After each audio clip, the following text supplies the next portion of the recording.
Bonjour tout le monde, bienvenue pour le webinaire Illegals aujourd'hui sur la levée de fonds. Comme d'habitude, on va attendre quelques petites secondes avant que chacun puisse se connecter. Donc on est un certain nombre de participants, on va attendre que les participants se connectent. Bonjour tout le monde. Donc en attendant que tout le monde nous rejoigne ce matin, vous pouvez, comme vous le savez, hein, je pense que vous avez l'habitude de ce type d'exercice et de webinaire. Donc vous pouvez bien sûr discuter dans le chat ici. Je vais dire bonjour. Voilà. N'hésitez pas à participer à ce webinaire via le chat ici. Bonjour Stéphanie, merci pour ta réponse. Et pour les autres participants, pareil, je vous invite à échanger et à poser toutes vos questions dans le chat. C'est l'objet de ce type d'exercice, de prendre un maximum d'informations sur le sujet qu'on va balayer ce matin ensemble. Je vais y revenir. Et vous pouvez également, il y a une petite bulle Q&A, donc questions et réponses que vous pouvez utiliser, mais si vous ne la trouvez pas sur Zoom, vous pouvez directement la poser, votre question, dans la partie discussion et le chat. Donc, si je commence ce matin, on va parler de levée de fonds et notamment des bonnes pratiques, mais aussi des erreurs à éviter. Et avant de rentrer dans ces bonnes pratiques et erreurs à éviter, évidemment, on va se faire une petite remise à niveau sur tout un tas de sujets et de questions, notamment de notions essentielles à propos de la levée de fonds, en particulier sur les notions juridiques.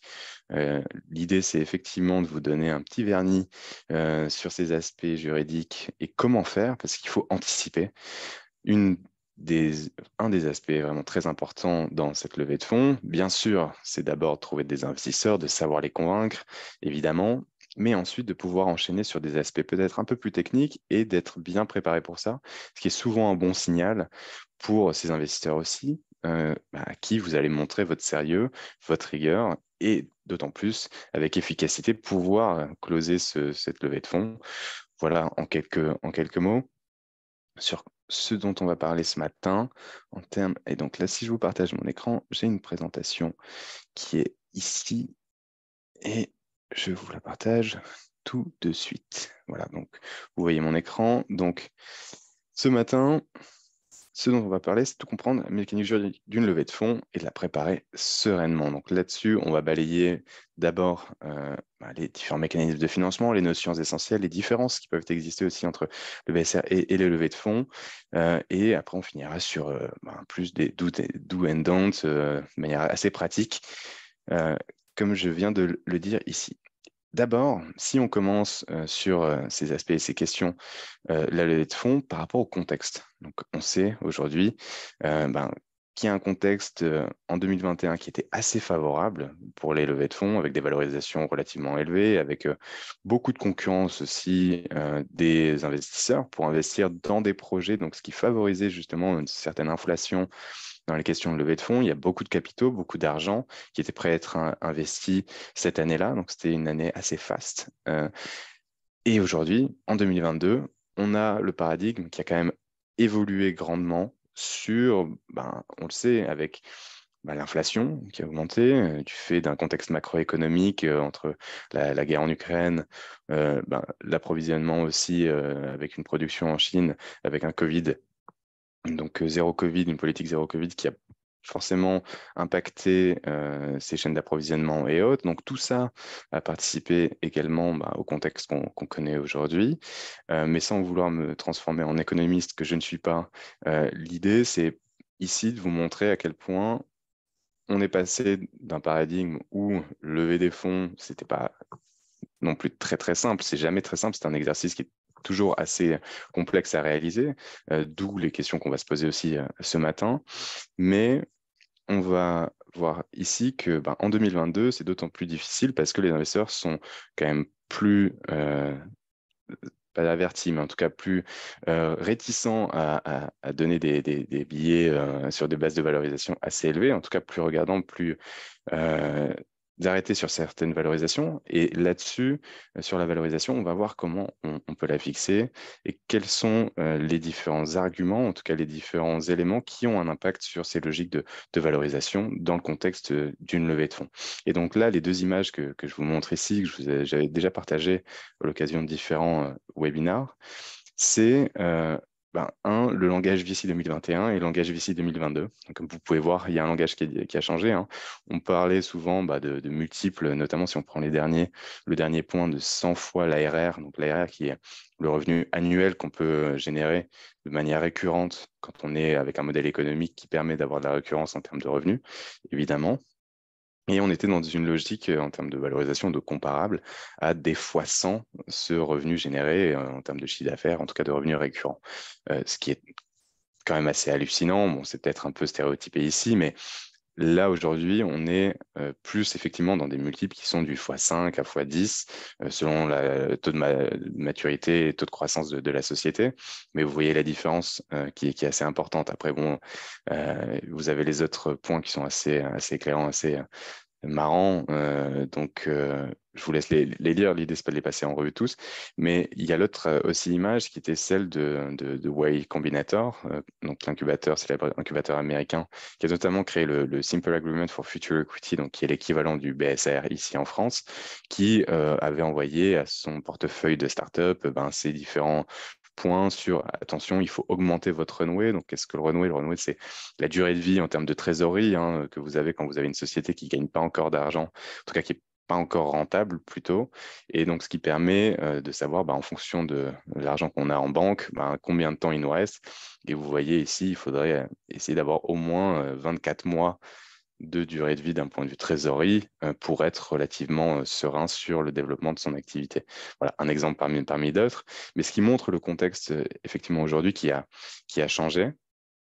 Et ce qui est intéressant de voir, c'est de se dire, OK, maintenant, comment on peut, aujourd'hui, en 2022, lever des fonds auprès d'investisseurs privés et financer notre projet. Mais ce qui nous amène ici aussi aux différents mécanismes de financement. Et ces différents mécanismes de financement, ayez toujours en tête qu'il existe différentes catégories et qui sont cumulatives plutôt qu'alternatives.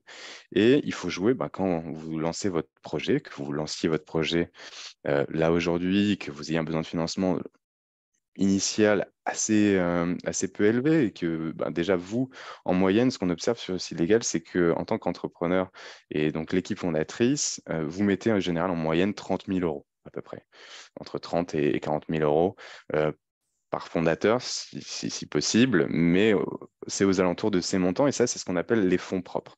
Donc, c'est vous qui investissez cet argent dans la société au début.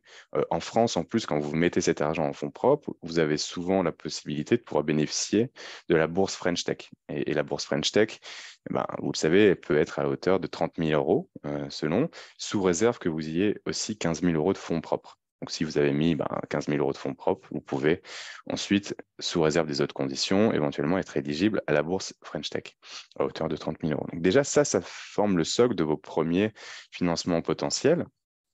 Et ensuite, de quoi vous allez pouvoir bénéficier potentiellement? Vous le voyez ici, il y a différentes catégories. Donc, si on les passe rapidement en revue, tout ce qui est dilutif, c'est ce qui va impacter votre capital. Donc, c'est-à-dire que en contrepartie de cet investissement, vous allez vous donner une part de votre société, une part du capital. Et généralement, ça se traduit par deux mécanismes de financement qui sont l'augmentation de capital ou le BSAR. Et on va revenir sur les différences et les similitudes. Mais gardez bien en tête qu'en contrepartie de l'investissement réalisé, vous allez donner du capital, donc une part de la société. Et ça, c'est auprès d'investisseurs généralement privés, d'investisseurs qui sont des business angels, des investisseurs institutionnels, comme des fonds d'investissement, des family office ou autres. Ensuite, on a tout ce qui est non dilutif ou dilutif, donc ce qu'on appelle les quasi-fonds propres. Et là-dedans, on retrouve quoi? On retrouve le compte courant d'associé.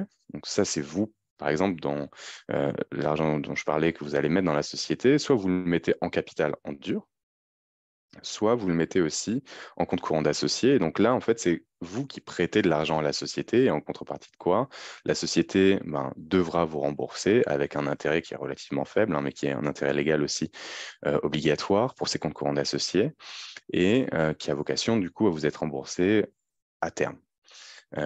Ensuite, on a quoi? On a les obligations convertibles. Les obligations convertibles, on les observe un petit peu moins souvent aujourd'hui que du BSAR, mais parce que c'est un peu plus lourd à mettre en place. Mais la logique, c'est une logique un peu hybride entre ce qui est du dilutif, donc soit vous donnez du capital, soit vous vous faites rembourser comme un prêt. Donc non dilutif, c'est comme de la dette. Donc vous voyez, c'est entre les deux. Et pareil pour le compte courant d'associé, soit on vous rembourse, soit vous pouvez éventuellement le convertir en action. L'obligation convertible, comme son nom l'indique, vous pouvez convertir cette obligation en action. Et donc ça, c'est prévu dans le contrat. Donc soit l'obligation convertible peut être remboursée, elle a également des intérêts, et à terme, vous pouvez rembourser cette obligation, et c'est une logique de dette et de prêt. Inversement, vous pouvez éventuellement la convertir en action sur certaines conditions qui sont prévues dans le contrat. Et donc là, en l'occurrence, ça aura un impact sur votre capital, comme sur la partie dilutive, et donc un impact en termes de dilution pour vous. Enfin, le non dilutif, qu'est-ce qu'on a dans le non dilutif? Là, vous le connaissez, c'est de manière très traditionnelle, donc un emprunt bancaire, des prêts qui peuvent être financés par l'État, donc BPI France, des prêts d'honneur participatifs ou alors même des subventions. Donc là, la différence subvention, c'est que c'est une forme de don, sous réserve également de conditions évidemment à respecter pour bénéficier de cette aide. C'est vraiment une aide, il n'y a pas vraiment de remboursement en contrepartie, à la différence de la dette où là, vous allez vous faire rembourser sur certains aspects. Donc ça, c'est vraiment les catégories que vous devez avoir en tête et de jouer, vous, des différents leviers. Et souvent, on parle d'effet de levier. Pourquoi? Parce que quand vous allez vous financer, vous, avec des investisseurs privés, ou même vous, si vous mettez de l'argent dans la société, dans des fonds propres, généralement, ça va rassurer par exemple, la banque qui pourra vous prêter de l'argent ou BPI qui pourra combler justement et compléter, donc faire un effet de levier sur du non dilutif. Et ce qui est très souvent pratiqué ici en France en termes de logique de financement, c'est on va faire par exemple un tour de 500 000 euros en seed et après on va chercher un effet de levier qui est-ce que c'est un pour un? Un pour un, ça veut dire quoi? Si on fait 500 000 euros en dilutif avec des investisseurs privés qui rentrent au capital, on va essayer de trouver 500 000 euros en non dilutif, donc en prêt bancaire ou avec BPI et d'autres.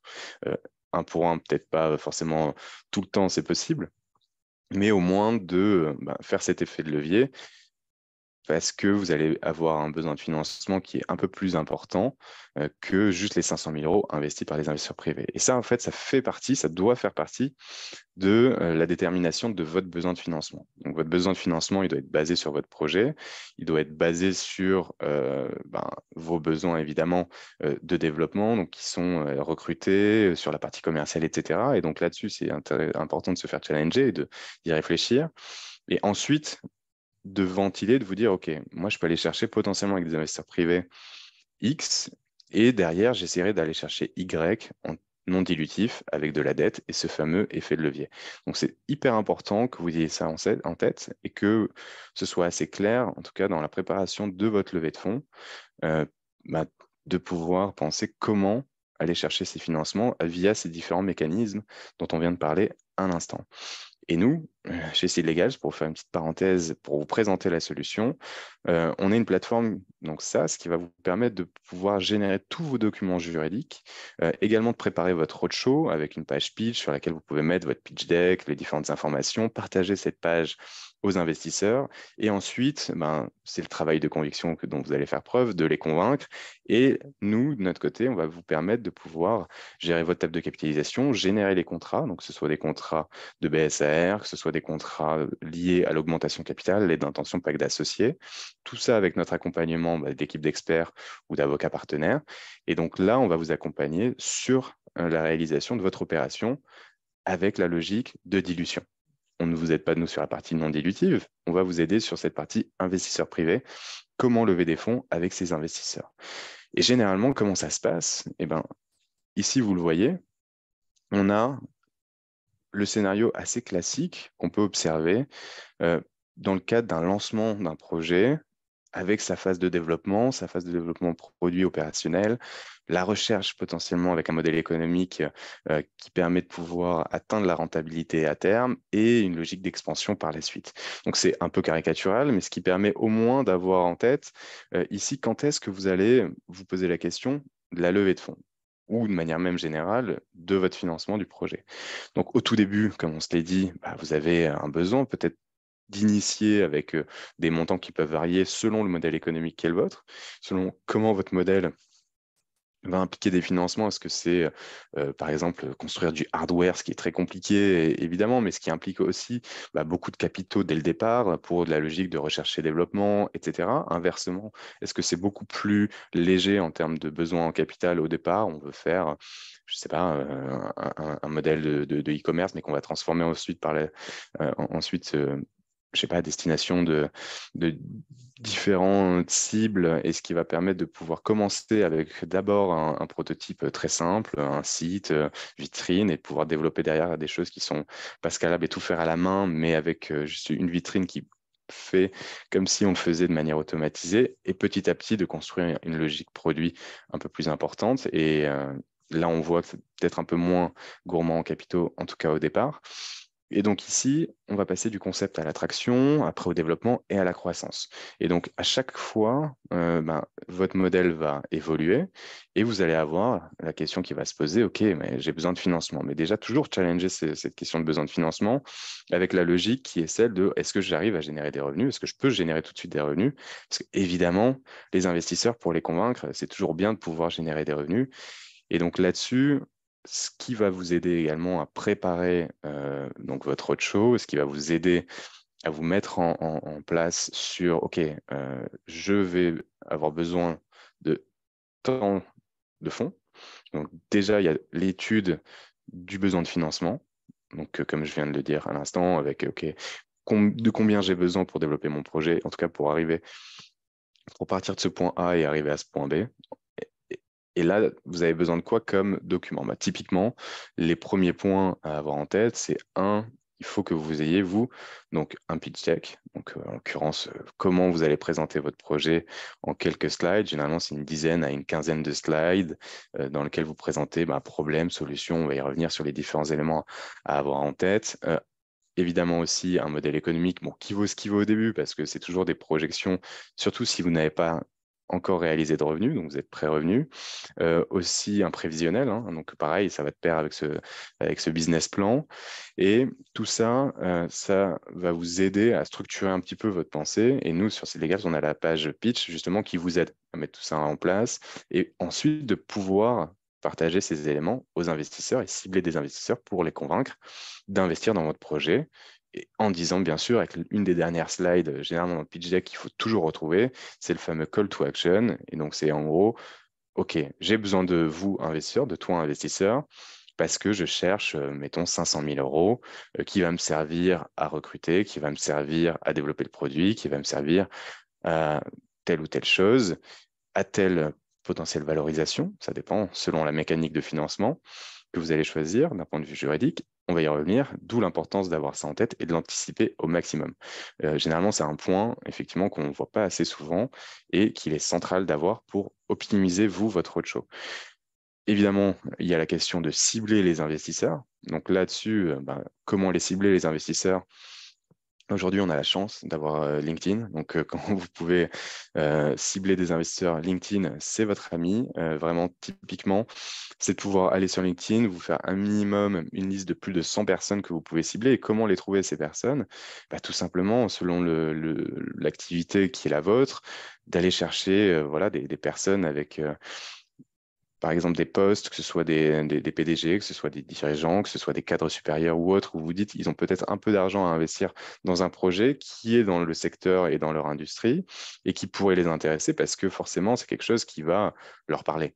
C'est des personnes qui sont dans cet environnement, qui sont dans cet écosystème et de pouvoir du coup échanger avec eux sur est-ce que tu serais intéressé. Et là, c'est après une logique très commerciale. Dites-vous, c'est comme de la vente, hein, c'est du pur commercial, c'est-à-dire il faut un call to action, il faut savoir attirer le regard et au moins susciter quoi? Le premier rendez-vous.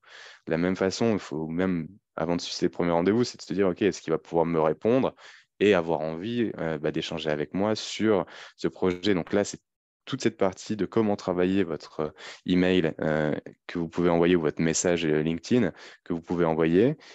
Et donc ça, c'est important de bien le travailler pour pouvoir après avoir ciblé les investisseurs, et ben, leur partager ces éléments et susciter l'envie de discuter avec vous, de faire du follow-up, de les relancer, de savoir qui a dit oui, qui a dit non. Sur 100, généralement, vous allez en avoir peut-être 20 qui vont répondre. Sur les 20, vous allez peut-être avoir 10 qui vont bien vouloir et encore avoir un call avec vous.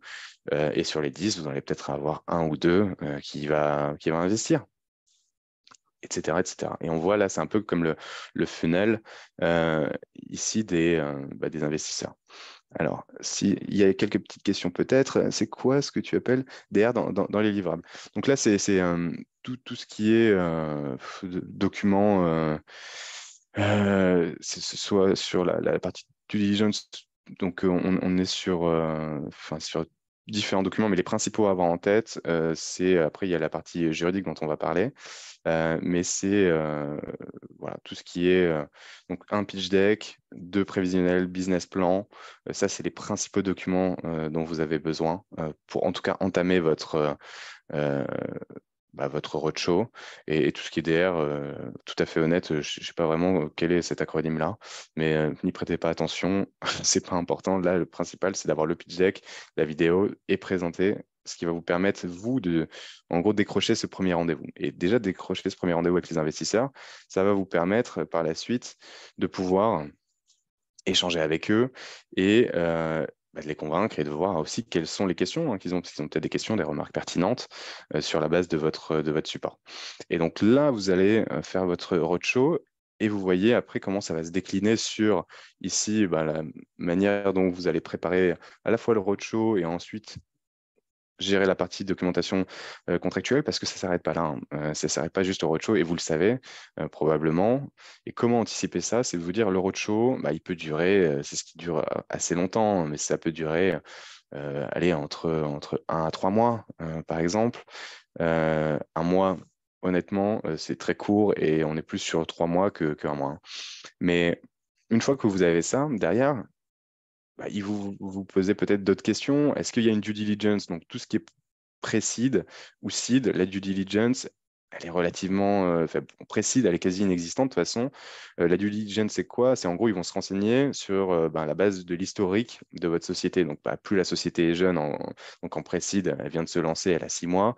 Vous n'avez pas un historique conséquent, donc vous n'avez pas grand-chose à leur montrer, à part oui, la société a bien été constituée, elle a bien été constituée. Elle a vous n'avez pas de dépendance économique avec un partenaire particulier ou ce genre de choses, mais bref, c'est très rapide, très succinct. Ensuite, par contre, la documentation corporate, contractuelle, là, elle est importante. Elle est effectivement importante. Et ça, c'est d'abord se dire, est-ce que vous allez lever des fonds sous forme de BSR ou sous forme d'augmentation de capital? Et qu'est-ce que ça veut dire? Quelle est l'implication de l'un ou l'autre? Et s'en suivra, une fois que vous avez fait cette documentation contractuelle, la documentation qu'on appelle corporate. Donc, généralement, ça va de pair, hein, c'est assez rapide sur cette partie. Nous, c'est ce qu'on génère justement sur C-Legal et on facilite tout ça avec les plus de 300 startups qu'on a accompagnées sur la France. Après, on en a accompagné en tout et pour tout, on a plus de 35 000 sur la plateforme, 40 000 même. Et donc, c'est assez conséquent et on connaît très bien ces pratiques. Et donc, la partie documentation corporate, ce sont les décisions d'associés, les bulletins de souscription, etc., tout ce qui s'ensuit, et qui doivent précéder obligatoirement, bien signer tout ça, hein, évidemment, le versement des fonds et le versement des fonds, soit sur le compte d'augmentation capitale, donc pour une augmentation capitale, soit sur le compte de la société directement via un BSR. Et ensuite, il s'ensuit des formalités. Et pareil, pour augmentation capitale, il y a des formalités tout de suite à réaliser. Pour le BSR, non. Mais on va y revenir. Et donc là-dessus, on voit un peu comment se découpent ces différents temps dans la levée de fonds. Roadshow, discussion sur la base de la documentation contractuelle. Donc, on se met d'accord sur ces différents éléments. Documentation corporate pour émettre les nouvelles actions ou alors les bons de souscription d'actions avec le BSAR.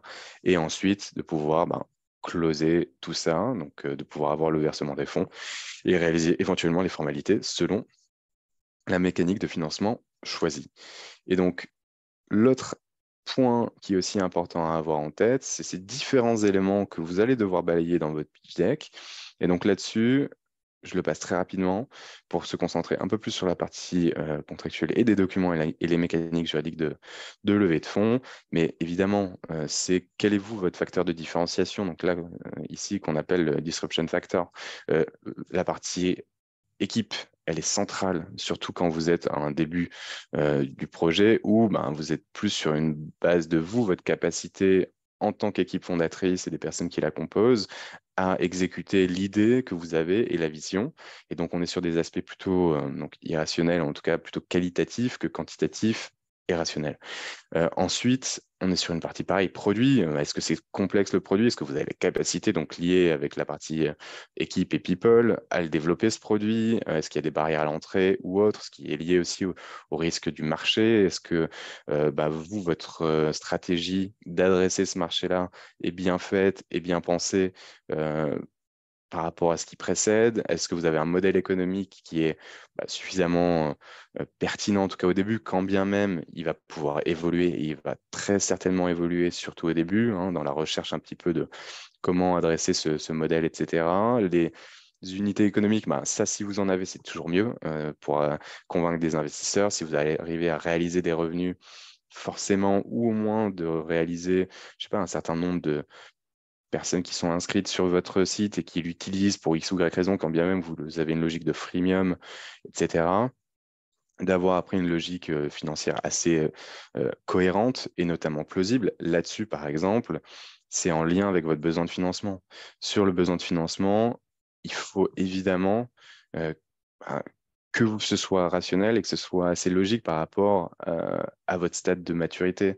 Si vous vous dites aujourd'hui, un exemple très simple, je veux lever 2 millions d'euros et que moi je vous pose la question de savoir est-ce que tu génères déjà des revenus, est-ce que tu as déjà un produit qui génère de l'attraction et que la réponse est non, mais je suis en train et on est en train de tester, on a quelques bêta-testeurs, et tu vas pas lever 2 millions d'euros. Sauf si tu as déjà, toi, eu une expérience entrepreneuriale, déjà vendu des sociétés, donc une expérience entrepreneuriale hyper solide et qui va convaincre déjà des investisseurs, mais ces investisseurs, de toute façon, tu les connais déjà parce que tu as déjà eu une expérience précédente qui t'a amené à rencontrer suffisamment de personnes et notamment des investisseurs qui croient en toi. Et en plus, tu as démontré qu'on pouvait croire en toi parce que tu avais réussi dans différentes expériences précédentes. Mais hormis ça, non, tu ne lèveras pas 2 millions d'euros si tes pré-revenus et pré-produits. Sauf si effectivement tu t'appelles Alan, mais c'est l'exemple avec Jean-Charles Samuelian, mais c'est l'exemple que je viens de donner. C'est une personne qui avait déjà vendu une boîte, c'est une personne qui avait déjà du coup une expérience entrepreneuriale et réussi, et ce qui a permis derrière de commencer. Même lui, il a dû mettre des fonds de manière assez importante au début. Et donc, ça, c'est une exception. La généralité, c'est plutôt quoi? C'est on va d'abord tester le produit, on va d'abord essayer de lever des fonds avec les personnes qui nous entourent. Donc, c'est souvent ce qu'on appelle le friends and family au UK, donc, et nous en France, la love money, donc les proches, quitte avec des premiers business angels qui peuvent croire à notre modèle. Mais bref, donc toujours avoir en tête un peu cette logique rationnelle. OK, on ne peut pas lever comme ça 2 millions d'euros, surtout avec ce que j'ai dit au début et le contexte économique et macroéconomique qu'on connaît aujourd'hui.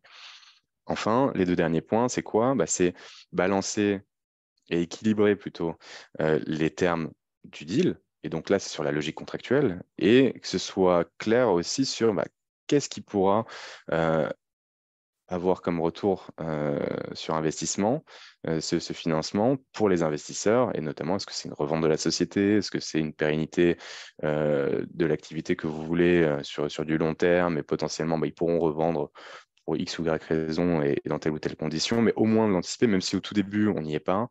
Et même les business angels, toujours aussi peut-être pour certains, ce qui peut être pressant sur cette question de l'exit route et de se dire, OK, mais comment je vais vendre? Ayez en tête, généralement, c'est entre 5 et 7 ans, plutôt la moyenne est 7 ans, entre un investissement et une sortie. Quand il y a une sortie qui peut être positive également, hein, parce que statistiquement, c'est effectivement très risqué d'investir dans des startups. Hein. C'est pour ça qu'il y a un gain potentiel sous-jacent qui est également important par rapport au risque pris. Voilà sur ces différents éléments. N'hésitez pas encore une fois sur le chat de poser toutes vos questions et soit on les balayerait à la fin, soit je prendrai un peu les questions à la volée si c'est lié au point qu'on adresse. Donc maintenant qu'on s'est dit tout ça, sur les questions de valorisation des startups. Et ça, forcément, c'est en lien avec la mécanique juridique de financement choisie.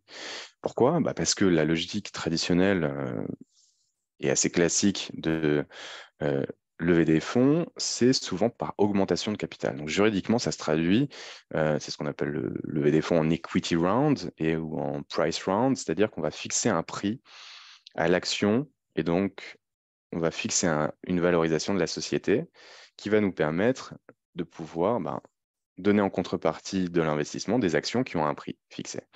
Et donc là-dessus, l'augmentation de capital, on va émettre des actions nouvelles côté société d'un point de vue juridique qui vont être émises à un certain prix basé sur la valorisation sur laquelle on s'est arrêté avec les investisseurs qu'on a discuté.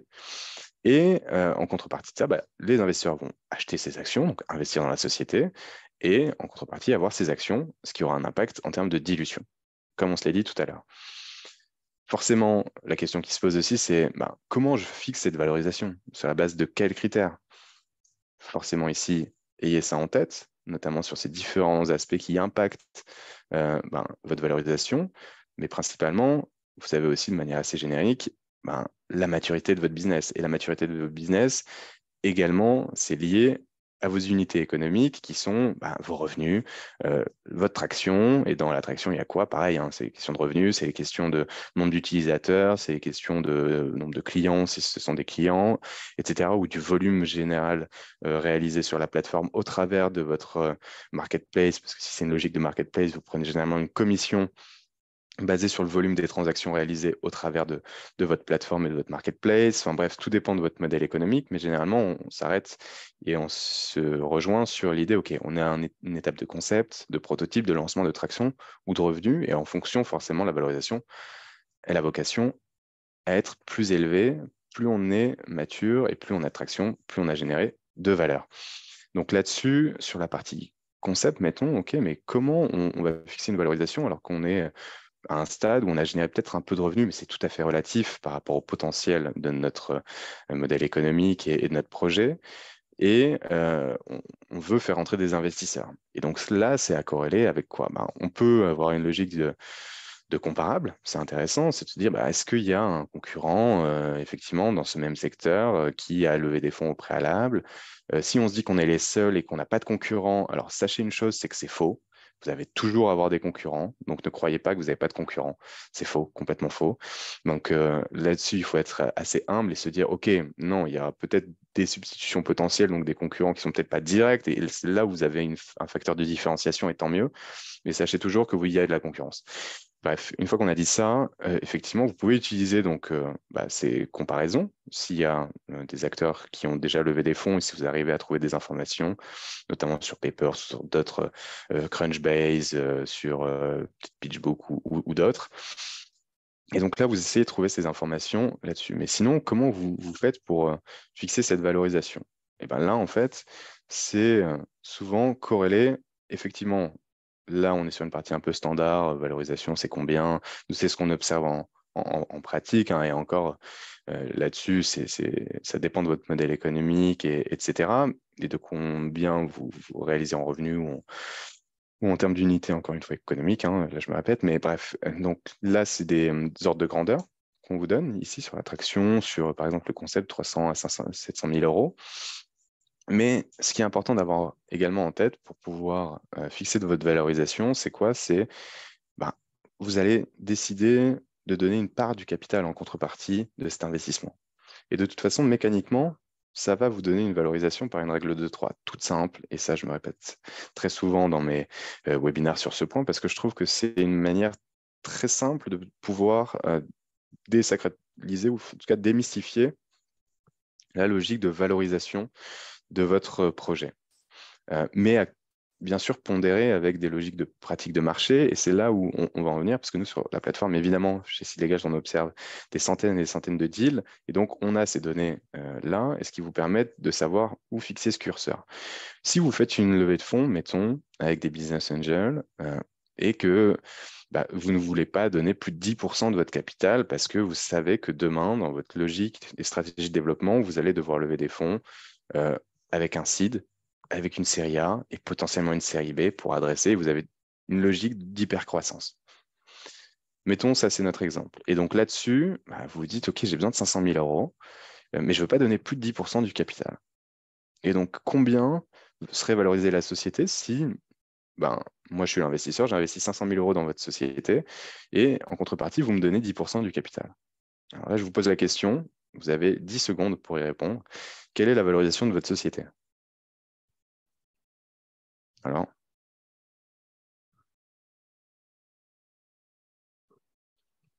j'attends 10 secondes, hein, ça va, c'est pas trop. Ok, je vais y répondre. Eh bien, si on donne 10% à mon investisseur contre les 500 000 euros investis, ça donne 5 millions d'euros, hein, tout simple. 10% égale 500 000 euros, bah 100% de la société vaut 500 000 euros. Mais là, on tombe sur une logique qui est une logique de valorisation qui est post-monnaie. Donc là, c'est une logique post-monnaie, ce qui veut dire que ça inclut les 500 000 euros investis de mon côté. Et on investit sur une base de valorisation qu'on qualifie de pré-monnaie. Et donc, ça veut dire quoi? Ça veut dire 4 500 000 euros pré-monnaie. 5 millions moins les 500 000 investis, on est sur 4 500 000. Mais là, pareil, si dans mon exemple, j'ai un besoin de financement estimé à 500 000 euros et que ces 500 000 euros, c'est uniquement avec les investisseurs privés, donc déjà, est-ce que c'est 500 000 euros auprès d'investisseurs uniquement privés à qui je vais donner du capital? Si la réponse est non, en fait, c'est mon besoin global, bah, vous pouvez vous dire, OK, bah, en fait, non, c'est peut-être pas 500 000 euros, déjà, en capital pour des investisseurs, on peut se dire, allez, peut-être 250 000. Et on va essayer de faire un effet de levier avec de la dette ou avec autre chose pour les investisseurs, enfin, pour déjà diminuer aussi votre impact en termes de dilution et faire en sorte que votre valorisation soit peut-être un peu moins aussi élevée. Parce que 4 500 000 euros à un stade de développement qui est, par exemple, à un stade de concept, avec quelques revenus, comme je le disais, mais pas significatifs encore, même si c'est peut-être des petits revenus récurrents, vous allez être, allez, disons, à 5 000 euros de revenus récurrents par mois. Valoriser votre société aujourd'hui avec l'entrée d'investisseurs à 4 500 000 euros, c'est beaucoup, c'est énorme même. Et ça peut d'autant plus poser problème que si vous faites l'exercice, et là dans notre exemple, on se disait, moi je veux une logique d'hypercroissance. Je veux une logique d'hypercroissance en levant des fonds, ensuite en seed, en série A, en série B, etc. Mais si on s'arrête déjà à lever des fonds en seed, après ce pré-seed là, que vous avez qualifié peut-être de pré-seed, donc d'amorçage, pour lever les 250 000 euros, et bien là, ça veut dire quoi? Ça veut dire que si vous voulez lever 1 million d'euros en seed. Et là, bah, on refait l'exercice. On se dit, bah, OK, on veut lever 1 million d'euros en seed. Mais généralement, en seed, contre 1 million d'euros, là, on a un peu plus de données hein, et on observe, en tout cas en pratique, nous, on les a chez Citlégal, que ce soit en pré-seed ou en seed. Hein. Mais généralement, c'est entre 20 et 25% du capital que vous allez donner en contrepartie du montant d'1 million d'euros levé. OK. 1 million d'euros contre, mettons, allez, 25% du capital. Bah, la valorisation, c'est combien? Bah, pareil, la valorisation, c'est quoi? La valorisation, on fait le même exercice de règle de 3. 25% pour 1 million, bah, on fait x4. Ça fait 4 millions d'euros. Mais ça, c'est pareil, c'est la valorisation post-monnaie. Et donc, cette valorisation post-monnaie, il faut retirer le 1 million d'euros investi. Donc, 4 millions post-monnaie, ça fait combien en pré-monnaie? Ça fait 3. 3 millions d'euros pré-monnaie. Et là, vous voyez, il y a une problématique. Il y a une problématique, si on veut 500 000 euros pour 10%, on a une valorisation pré-monnaie de 4,5 millions, comme on se l'est dit. 5 millions post-monnaie, 4,5 millions pré-monnaie. Or, on veut lever en seed après 1 million d'euros, mais on sait avec les données de marché que vous avez consulté, par exemple chez Avolta Partners, ils font des bonnes analyses de données avec un rapport annuel ou en tout cas sur les multiples, dans lequel vous retrouvez certaines informations là-dessus qui est pas mal. Mais là, vous vous dites, OK, mais si c'est 3 millions d'euros en seed alors que c'était 4,5 millions en pré-seed, eh ben, il y a une problématique là. On voit qu'on est passé d'une valorisation hyper haute en pré-seed à une valorisation un peu moins haute en seed. Non, la logique doit être inversée. On revient là sur ce qu'on voyait sur cette slide ici. Hein. La logique, elle doit être plutôt dans le sens et exponentielle, hein, comme vous faites, je pense aussi tous avec vos projections de business model, avec des belles courbes exponentielles, avec une rentabilité à 3 ans et puis des millions d'euros au bout de 2 ans. Euh, Clairement là, ça pose problème. Et donc ça, c'est la raison pour laquelle aussi, pour éviter ces problématiques-là, pour limiter un peu la dilution, mais tout en ayant une logique euh, assez cohérente par rapport à le besoin de financement et aussi des conditions à donner un peu avantageuses par rapport aux autres, à ses premiers investisseurs, et ben, c'est là où le BSR peut être intéressant. Là, le BSR peut être intéressant. Pourquoi? Parce que vous, votre BSR, il va vous aider en fait à ne pas fixer votre valorisation tout de suite, mais il va vous aider ici à pouvoir encadrer cette valorisation et permettre à vos investisseurs non pas de rentrer tout de suite dans le capital en fixant votre valorisation comme avec l'augmentation de capital dont on vient de parler, mais il va vous permettre de pouvoir faire déjà investir tout de suite les investisseurs. Donc vous, pour une question de trésorerie et besoin de financement, vous allez pouvoir recevoir tout de suite ces fonds, mais vous allez pouvoir ensuite faire entrer vos investisseurs plus tard et donc discuter de toute la documentation contractuelle qu'on a vue, dont on a parlé rapidement, et le reste, avec des conditions plus avantageuses pour ces investisseurs, mais à un moment ultérieur. Et donc ce moment ultérieur, c'est soit à l'arrivée donc d'une prochaine levée de fonds, donc ils convertissent lors d'un prochain tour de financement, et potentiellement ils peuvent avoir une décote qui est appliquée. Et donc eux, au lieu de rentrer à la valorisation, comme on se l'était dit, là, vous levez 1 million en seed sur une base d'une valorisation de 3 millions d'euros, ils vont rentrer avec 20% de 3 millions. Donc c'est 20% sur 3 millions d'euros pré-monnaie, ça nous donne 2 millions, 2 millions 4 euros. Donc vous voyez, eux, ils rentreront à une valorisation plus avantageuse. Et ce qui récompense le risque qu'eux ont pris en ayant financé le projet de manière plus tôt. Et ce qui vous évite, encore une fois, les problématiques de fixer une valorisation, etc. Et tout ça peut être également encadré donc, avec ce qu'on appelle un cap. Donc, c'est une valorisation plafond. C'est très souvent prévu en France et qui est également, comme vous voyez ici sur nos données, 2 fois généralement la valorisation floor. Donc, la valorisation cap, c'est la valorisation maximale à laquelle convertira le BSR de votre investisseur.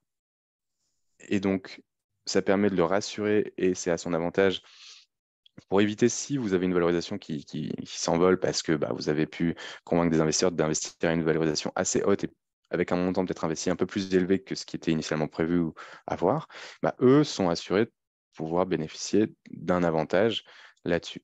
Et donc, de rentrer à une valorisation plus intéressante que ceux qui rentrent à l'occasion de ce seed.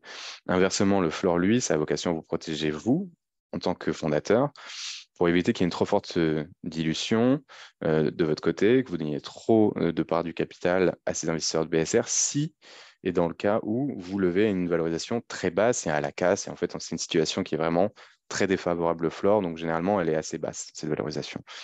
Et donc, enfin, ça, c'est si on convertit dans le cadre d'un prochain tour de financement. Mais si vous ne convertissez pas dans le cadre d'un prochain tour de financement, l'autre manière de rentrer dans le capital est de convertir en tant qu'investisseur R. Moi, j'ai financé votre projet avec des BSR, par exemple, à hauteur de 200 000 euros. Eh ben, je rentrerai, si vous ne faites pas de tour de financement dans les 12-24 prochains mois, je rentrerai quand même au capital à une valorisation qui a été déterminée en avance, à l'arrivée de cette date butoir. Et généralement, c'est 18-24 mois après l'investissement. Donc, si au bout d'un an et demi ou de 2 ans, je ne suis pas rentré au capital, enfin, vous n'avez pas fait de levée de fonds, je ne suis pas rentré au capital au travers d'un prochain tour, eh ben, je rentrerai au capital à l'arrivée de cette date butoir. Voilà l'idée. Principale différence et similitude entre l'un et l'autre, et donc entre ces deux mécanismes dilutifs, encore une fois, qui sont le BSR et la levée de fonds. Là-dessus, on est sur une valorisation différée mais encadrée, comme vous l'avez compris avec le BSR, immédiate avec la levée de fonds classique, donc qui est l'augmentation capitale. Détention des actions nouvelles, là, pour le coup, pareil, on est sur détention immédiate avec la levée de fonds classique, différée avec la conversion du BSR lors du prochain événement, levée de fonds ou date butoir. Mise à disposition des fonds, elle est immédiate, évidemment. Le versement des fonds, par contre, lui, se fait en termes de modalité sur le compte de la société directement avec le BSR et sur le compte d'augmentation de capital avec l'augmentation de capital. Donc une lourdeur administrative, encore une fois, un peu plus importante côté augmentation de capital. Et par contre, évidemment, ça demande des décisions des associés dans la partie corporate et ce qu'on génère sur la plateforme notamment avec tout le reste, dans les deux cas, mais les formalités également, différées BSAR, immédiates, avec l'augmentation de capital. Si on termine là-dessus, avant de passer vos questions-réponses, sur quelques petits conseils, les do et don'ts sur ces aspects levée de fonds, le roadshow, donc vous l'avez compris, bien sûr, de bien préparer votre besoin de financement, faire en sorte qu'il soit bien challengé, que vous soyez cohérent par rapport aux pratiques de marché et notamment par rapport à la maturité de votre projet. que ce soit également tous les critères que vous allez pouvoir retrouver dans votre pitch deck, donc on les a passés en revue, que ce soit la différenciation, ce soit du coup forcément la problématique que vous allez résoudre, et donc problème-solution, que ce soit le marché adressable, que ce soit la concurrence, que ce soit bien sûr l'équipe, que ce soit le produit, et enfin, bien sûr, donc là, je passe pas le pêle-mêle, hein, mais bien sûr, le call to action à la fin, pas oublier combien vous levez, pourquoi. Il faut vous expliquer bah, voilà, pourquoi on parle avec l'investisseur en face, quoi. Tout ça va de pair avec également, comme je l'ai dit aussi, anticiper les deux aspects sur les mécaniques de financement dont on a parlé, qui sont un peu trop souvent oubliés, et notamment de vous faire aussi dans cette stratégie une idée sur, OK, on partirait plus peut-être sur du BSR initialement, mais après, ne vous, enfin, soyez pas non plus orthodoxe là-dessus, il peut y avoir une flexibilité, soit vous dites, OK, vous partez sur une augmentation de capital avec fixation de valo, et finalement, vous bifurquez sur du BSR, très bien, il n'y a aucun souci, ou inversement, BSR à augmentation de capital, il faut que ce soit cohérent par rapport aux discussions que vous avez avec vos investisseurs et des personnes qui sont susceptibles d'investir chez vous. Enfin, donc c'est bien définir tout ça, hein. On est d'accord, ces modalités, de les avoir en tête et bien sûr de vous faire accompagner par des professionnels là-dessus, que ce soit sur la partie donc financière. Nous, on a des partenaires avec qui on a l'habitude de travailler sur ces aspects. Sur la partie ensuite, le pitch deck, de pouvoir mettre tous ces éléments sur la plateforme, nous, chez Cdgaz, on permet de le faire et on vous accompagne sur tout le reste jusqu'au closing. Donc, bien sûr, n'hésitez pas à nous contacter avec toute l'équipe. On sera ravis de pouvoir échanger avec vous. Bien analyser aussi vos business angels, de savoir qui cibler et en fonction de combien vous voulez lever, la typologie des investisseurs, c'est une importance importante. Avec plaisir pour en parler, on est très habitué à ce genre de questions chez Seed Legals. Enfin, ce qu'il ne faut pas faire, effectivement, essayer de sortir de. Après, c'est les questions de marché. Donc, quand on se dit, OK, c'est le standard, mais d'abord, il faut connaître le standard. Donc, c'est un peu en lien forcément avec être bien accompagné. En tout cas, allez chercher, renseignez-vous. Faites, par exemple, ce webinaire, c'est très bien que vous y participiez. Je pense que ça permet d'avoir des informations. N'hésitez pas à consulter notre blog et les ressources. Il y a énormément d'éléments là-dessus qu'on vous donne, hein, à chacun. Donc, ce qui vous permet de savoir qu'est-ce qui est un peu market practice, donc ces conditions et ces pratiques de marché et d'autres qui ne le sont pas, et d'essayer d'éviter, bien sûr, d'être sur des éléments plutôt hors marché. Prenez le lead, oui, effectivement, soyez à l'initiative de tout ça, surtout quand vous êtes dans des logiques initiales avec des business angels, et c'est vous qui allez vraiment donner cette dynamique et ce rythme dans le cadre de votre roadshow et de la levée de fonds. Évidemment, ça va vous permettre de pouvoir, baliser les éléments de négociation, deux, de pouvoir aussi garder le rythme et de pouvoir enchaîner sur la levée de fonds et faciliter et rendre plus efficace votre roadshow, dans lequel, généralement, c'est pas évident parce que vous êtes à deux vitesses, vous êtes à la fois en train de gérer de l'opérationnel et à la fois en train de chercher des investisseurs, ce qui vous défocus de votre aspect purement opérationnel. Et donc, c'est jamais très bon de le faire durer trop longtemps. Et donc, essayez un maximum d'optimiser. Donc, pour ça, préparation, c'est hyper important. Pas confondre vitesse et précipitation, évidemment, voilà, pour des portes ouvertes qu'on aime bien enfoncer, en tout cas sur ce dernier point, mais évidemment, gardez tout ça bien en tête. Et puis, pour le reste, comme je vous ai dit, on a plein de ressources sur notre blog. Là, envoyez une petite série, un petit florilège. Mais n'hésitez pas à vous rendre sur le site, hein, pour pouvoir consulter tout ça. Et maintenant, on peut passer à vos différentes questions. Il nous reste à peu près 10 minutes, mais vraiment, n'hésitez pas. Le but, c'est de pouvoir échanger avec vous sur tous ces aspects. Si vous avez besoin d'échanger avec nous, que ce soit les experts, Seed Legals, je vous mets un petit lien dans la discussion là, pour pouvoir réserver un créneau et comme ça, on va en parler. Et nous, chez Seedlegage, on a différentes offres, hein. Donc, que ce soit sur la partie BSR, que ce soit sur la partie site pack. Donc, ça, ce sont des packs qui sont vraiment dédiés, qui vous permettent d'avoir, de l'accompagnement des experts, l'accès à la plateforme, pour pouvoir faire sa page pitch, de pouvoir aussi générer, si on prend le R pack, jusqu'à 70 000 euros de documentation juridique pour vos BSR, peu importe le nombre d'investisseurs qui investiraient, donc avec ce montant de 70 000 euros initial, de pouvoir également avoir une liste d'investisseurs. Donc, on a une liste qu'on vous met à disposition de plus de 400 investisseurs qu'on a sourcés et que vous pourrez trouver ensuite avec leur LinkedIn, etc. Pas de contact ni de téléphone, évidemment, RGPD oblige, c'est normal. Mais bref, et on peut vous aider donc sur tout ça et pareil sur la partie augmentation de capital avec le seed pack. Donc, si je passe maintenant en relais vos questions. Alors, quid d'une data room pour industrialiser la communication avec les fonds? Alors, que ce soit avec les fonds ou avec les business angels, hein, donc ça, c'est Romain. Merci pour la question. Et effectivement, Romain, c'est un très bon point parce que nous, typiquement, dans la page pitch sur Seed Legals, on vous permet de mettre tous ces documents, donc le pitch deck, etc. Et en fait, ça, c'est un peu votre teaser et vos éléments qui vont susciter l'intérêt des investisseurs et de savoir, OK, est-ce que j'ai envie de parler avec toi pour avoir plus d'infos? Et d'un côté comme de l'autre, hein, même vous, en tant qu'entrepreneur, aussi, ce qui est bien, c'est de faire votre propre analyse sur, OK, est-ce que je veux échanger avec cet investisseur ou est-ce que je le sens bien, notamment sur les questions qu'il pose, est-ce qu'elles sont pertinentes, etc. Et bah, si vous l'avez convaincu et que lui aussi, quelque part, vous a convaincu euh, pour investir et en tout cas de devenir partenaire, notamment sur cette partie investissement et financier, là, vous pouvez effectivement ouvrir une data room. Et sur Seed Legals, on vous permet justement de pouvoir mettre des documents, donc tout un tas de documents, pour pouvoir partager ces informations plus en détail si ben, derrière, il y a euh, une marque d'intérêt de cet investisseur d'investir.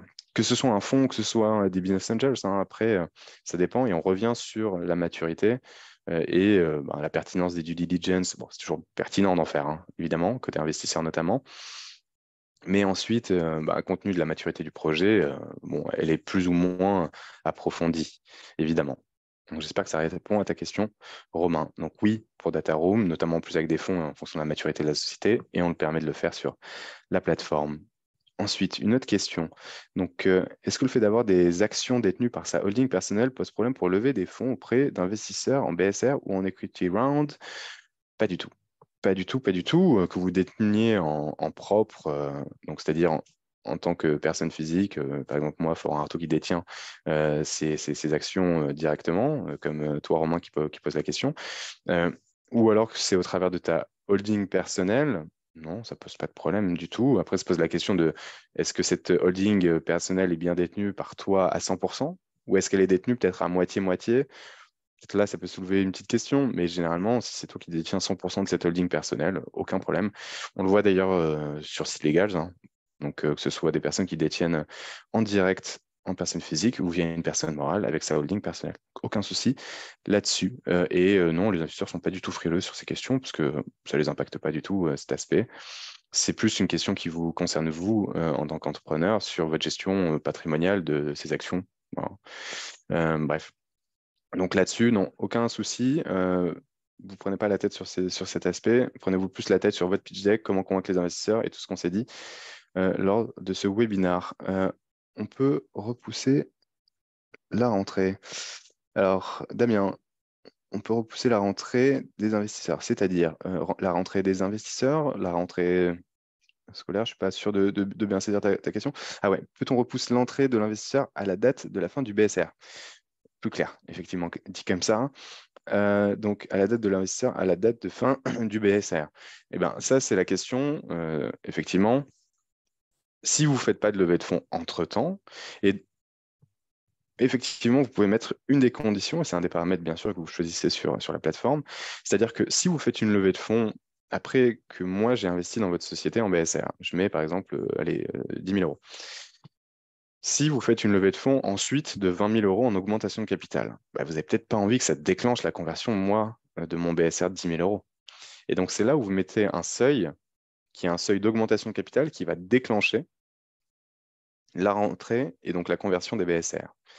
Et donc, si vous ne faites pas de levée de fonds entre le jour où j'investis moi et l'arrivée de la date butoir qui dépasse donc ce seuil que vous avez mis, je ne sais pas, peut-être à 200 000 euros, que ce soit de manière enfin, d'une façon, c'est-à-dire enfin, en une fois ou en plusieurs fois, c'est 200 000 euros investis en une fois ou en plusieurs fois.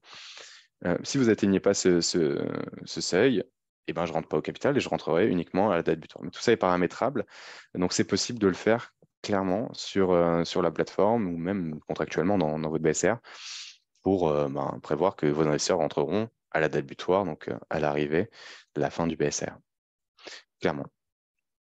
Euh, donc merci Damien, je pense que j'ai répondu à ta question, tu me dis. Et puis Romain, tu as une autre question. Justement, la question du tempo est évidemment importante, mais quels sont les leviers qu'on peut utiliser? Les leviers que vous pouvez utiliser, vraiment, bon, la préparation, ok, super, mais concrètement, ça veut dire quoi? Concrètement, bah, ça veut dire, vous voyez un peu la to-do list que vous pouvez vous faire. C'est, OK, il faut que je fasse mon pitch deck, il faut que je fasse mon business plan, et puis même ça, s'il peut évoluer. Mais au moins, il faut que j'ai ça. Donc ça, vous pouvez créer, vous, un compte sur Sligas, vous verrez la pitch page, et ça vous donne des éléments de contexte sur comment le faire. Il y a plein de contenus, de toute façon, sur Internet pour comment préparer votre pitch deck, les éléments et les livrables dont on a parlé ce matin. Une fois que vous avez ça, que ça s'est fait, déjà, c'est dans votre to-do, c'est faire ça. Ensuite, c'est de pouvoir vous dire, OK, moi, j'ai besoin de cibler, et en tout cas d'avoir des investisseurs à qui il faut que j'envoie ces éléments. Et donc, ça, pareil, de vous dire, OK, il faut que j'ai une liste, il faut que je cible mes investisseurs, comme vous pouvez vous dire, vous, quand vous voulez vendre commercialement votre projet, hein, OK, il faut que je trouve une liste de prospects je sais pas, il faut que j'ai au moins 500 ou 1000 prospects pour en convertir X% et pour que je fasse mon chiffre d'affaires. C'est exactement pareil avec la levée de fonds, mais avec une logique un peu différente qui est celle, il faut que je trouve des investisseurs, quoi. Et donc, pareil, liste d'investisseurs, il faut que vous en ayez au moins X. Donc, disons, allez, il faut que j'arrive à en trouver, je sais pas, 500, et que je, ensuite, construise le modèle de pouvoir les contacter et suivre aussi avec une logique de CRM, hein. C'est comme l'analogie commerciale marche hyper bien, c'est pareil, hein. Et donc là-dessus, de mettre ça en place. Et donc, c'est un peu comme là, se préparer, mais de manière très concrète, c'est ça. Et travailler sur votre ensuite mail d'accroche avec le pitch deck, avec tout ce qui est dedans. Et tout ça, nous, c'est ce qu'on vous met à disposition avec l'outil qui est la plateforme, le pitch page. Mais ça va vous aider déjà à préparer un peu votre mise en place pour le roadshow. Et une fois qu'il y a le roadshow qui est mis en place, et là, ça va être, on enchaîne les calls, les discussions, les contacts. Bien sûr, suit tout ça avec le CRM. On fait évoluer, que ce soit peut-être l'email sur la base des retours, on fait évoluer un peu le pitch deck, etc., en fonction des retours également et des discussions qu'on a avec les investisseurs. Et on collecte un maximum de marques d'intérêt pour pouvoir ensuite passer à la partie, OK, on va négocier les termes maintenant qu'on a atteint en termes de marque d'intérêt, le montant cible, même si on voulait initialement viser peut-être 500 000, dites, OK, vous partez sur 200 000, et comme ça, si au fond, vous vouliez viser 500 000, vous dites, on a tellement eu de demandes qu'on a dû souscrire à hauteur de 500 000. Et très bien. Et donc là, comme ça vous permet, je pense, de mettre ça en place, pour pouvoir aller lever des fonds, en tout cas en étant bien préparé. Et après, est-ce que vous y arrivez ou pas? Ça, c'est pas gage de résultats forcément, mais au moins, vous mettez toutes les chances de votre côté. Euh, En fait, seule la concurrence est un levier. Alors, donc, si on revient à ça, seule la concurrence est un levier. Non, non, il y a d'autres façons de pouvoir. Après, l'effet de levier pour accélérer aussi ces investisseurs à déclencher l'investissement, ça peut être, par exemple, là, on arrive en fin d'année. Un des arguments aussi à utiliser, ça peut être, OK, il y a la fin d'année, et eux, pour des raisons X ou Y, ils ont envie d'investir là, cette année. Par exemple, pour l'augmentation de capital, vous pouvez faire bénéficier de 25, enfin, ils peuvent bénéficier, vos investisseurs, c'est la loi Madelin, de 25% de déduction fiscale sur l'investissement qu'ils réalisent. Donc, moi, je mets 10 000 euros, je peux avoir un quart, donc 2 500 euros éventuellement de déduction fiscale sur mon impôt sur le revenu de 2021, de 2022, pardon. Donc ça, c'est un sujet. Après, c'est capé, hein, il y a des conditions, et effectivement, il faut investir sous forme d'augmentation de capital et pas sous forme de BSR, mais ça, c'est un argument, ce qui facilite justement, OK, investis maintenant, si tu veux bénéficier de ça. Donc ça peut être... et pareil, côté BSR, l'autre logique pour, en gros, créer de l'urgence, côté investisseur, c'est de dire, OK, moi, j'ai des conditions là favorables pour les BSR, mais c'est là maintenant. Et après, je ferme là d'ici fin d'année. Donc, si tu n'investis pas fin d'année, peut-être que derrière, je pourrais rouvrir un batch de BSR, mais ce ne sera pas aux mêmes conditions. Et donc là, on crée un peu de l'urgence. L'autre question qui était posée aussi par Romain, mais l'autre Romain, peut-on faire un même rachat de financement, mais en partie BSR, par exemple, avec des tickets inférieurs à 50K, et en partie action classique pour des tickets au-dessus? Ouais, on a vu différent, parce que en fait, c'est possible pour, pareil, initier peut-être pour les, je sais pas, les premiers financements, de dire, OK, vous investissez-vous en BSR, et après, les autres, ils investiront peut-être en augmentation de capital. Ça, c'est justement toute la stratégie liée à la levée de fonds et aux mécaniques de financement. On a vu les deux, on a vu des investissements en BSR ou en augmentation de capital. Généralement, c'est plutôt l'un ou l'autre que l'un et l'autre, mais encore une fois, à définir et à voir selon votre situation personnel et votre cas particulier. Donc nous, bien sûr, on ne vous donne pas du conseil juridique à proprement parler, c'est plus sur une logique opérationnelle générale et la plateforme vous permet de générer les documents. Mais évidemment, on a tellement de bonnes pratiques et d'informations et de données sur la plateforme et de ce qu'on voit qu'on peut les partager avec vous avec plaisir. Utilisez bien le lien là pour prendre une démo avec nous, avec les experts, pour pouvoir échanger plus en détail là-dessus. Il est midi, je pense qu'on est dans les temps. Et donc, si vous n'avez plus de questions, je vous souhaite une super journée. Profitez bien de ce mercredi. N'hésitez pas si vous avez des questions encore une fois. Merci beaucoup. Passez une super journée. À bientôt. Au revoir. Salut.